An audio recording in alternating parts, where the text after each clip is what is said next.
Hello everyone, కజ్జికాయల్ని ఈజీగా ఎలా తయారు చేసుకోవాలో ఈ వీడియోలో అయితే నేను చూపిస్తాను.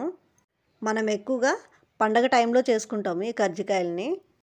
నేను మైదా పిండిని 1.5 కప్పు తీసుకున్నాను. కొద్దిగా ఆయిల్ వేడి చేసి మైదా పిండిని అయితే మెత్తగా కలిపేసుకోవాలి. ఎలా కలుపుకోవాలో చూపిస్తాను. ముందుగా మనము మైదా పిండి ఆయిల్ వేడి చేసి వేసాం కదా, లైట్గా స్పూన్తో ఒకసారి కలిపేసుకోవాలి.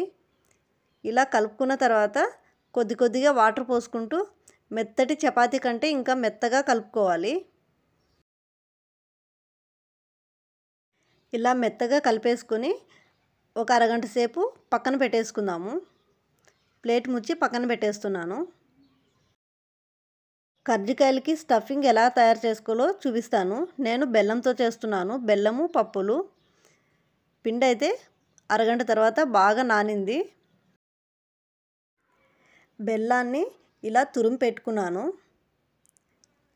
యాలకులు, కొబ్బరిని కూడా ఇలా తురుము పెట్టుకున్నాను. అది అరకప్పు. 1.5 కప్పు పప్పులు.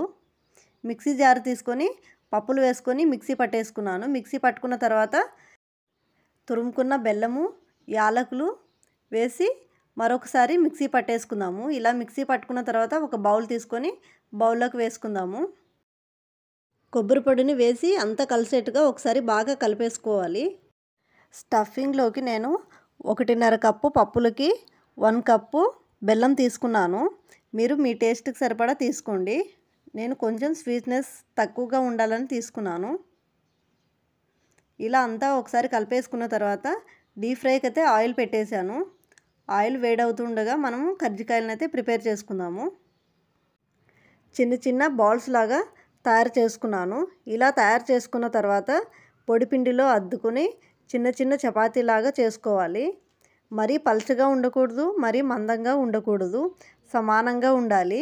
ఇలా తయారు చేసుకున్న తర్వాత చపాతీ పెట్టి స్టఫింగ్ పెట్టుకోవాలి. నేను 1.5 స్పూన్ పెట్టాను. ఎక్కువగా పెడితే బయటకు వచ్చేస్తుంది.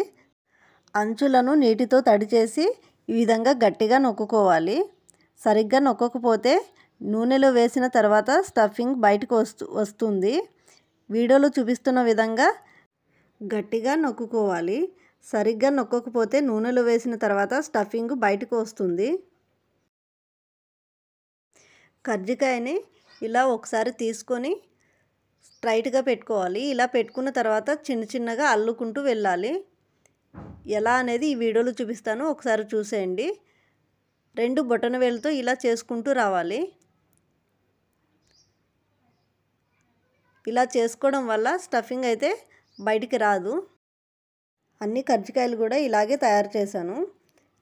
ఆయిల్ వేడైన తర్వాత మనం ఒక్కొక్కటిగా వేసుకోవాలి. ఇలా నేను కడాయిలోకి 3 అయితే వేసుకున్నాను, టర్న్ చేసుకోవడానికి వీలుగా ఉంటుందని. ఇలా ఒక సైడు ఫ్రై అయిన తర్వాత మరో సైడ్కి టర్న్ చేసుకోవాలి.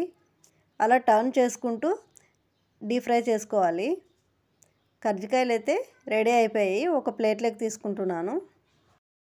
ప్లేట్ మీద ఒక టిష్యూ పేపర్ వేసుకొని కజ్జికాయలను అయితే వేసుకోవాలి. ఇలా వేసుకోవడం వల్ల కజ్జికాయకు ఉన్న ఆయిల్ అంతా టిష్యూ పేపర్కి అయితే వస్తుంది. తర్వాత మరో ప్లేట్లోకి తీసుకుందాము. ఇలా కజ్జికాయలు అన్నిటిని కూడా వేసుకొని డీప్ ఫ్రై చేసుకున్నాను. ఒకటైతే లైట్గా స్టఫింగ్ అయితే బయటకు వచ్చింది. పండగ టైంలో ఎక్కువగా కజ్జికాయలే చేసుకుంటారు. చక్కెరతో చేసుకునే దానికంటే బెల్లంతో చేసుకునే కజ్జికాయలు చాలా బాగుంటాయి. మీరు ట్రై చేయండి. మా వీడియోస్ కనుక మీకు నచ్చినట్లయితే లైక్ చేసి షేర్ చేయండి. కజ్జికాయలు ఎలా వచ్చాయనేది మీకైతే ఒక ప్లేట్లో చూపిస్తాను, మొత్తం అన్నీ ఎలా ఉన్నాయనేది. నాకైతే చాలా బాగా వచ్చాయి కజ్జికాయలు. మా పాప తిని ఎలా ఉందనేది చెప్తుందంట. మీకు ఈ కజ్జికాయలు నచ్చిందని అనుకుంటున్నాను. మీరు ట్రై చేయండి. ఒకసారి ఎలా వచ్చిందో కామెంట్ చేయండి. హాయ్ గాయ్స్, పండగ టైంలో చేసుకునే కజ్జికాయలు టేస్ట్ ఎలా ఉందో చెప్తాను. ఇవి బెల్లం కజ్జికాయలు. టేస్ట్ సూపర్ ఉంది. ఇలా మనము ఎక్కువగా చేసుకొని ఒక డబ్బాలో పెట్టుకోవచ్చు. Thank you for watching.